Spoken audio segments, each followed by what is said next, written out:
Namhlanje sila eNkandla besidlala namakhansela omphakathi uKing Cetshwayo ngaphansi komkhankaso Ukhozi Nyus'iVolume njengoba sithi jabul'uzibheke. Sovula ngama aerobics lapha khona besivocavoca khona sithi senze lo shukela ukuthi bantu kwehle. Emva kwalokho sibese sikhipha uKhisimuzi wogogo nomkhulu bala eNkandla okuyi-initiative nje eqhubeka iminyaka yonke. Emva kwalokho sibese siba namagame okuyi-netball nesoccer. Ezomdlalo zenza imiphakathi ukuba ichithe isikhathi ndawonye ivocavoca healthy lifestyle after exercise.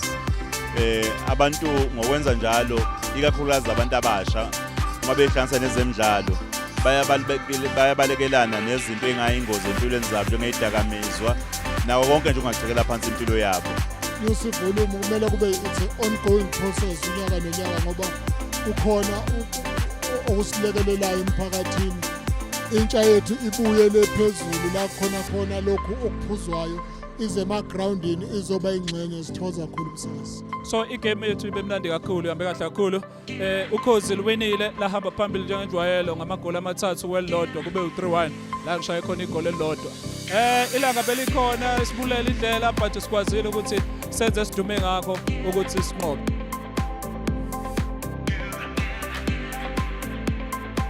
Ukhozi FM lo hamba phambili sithokoza kakhulu.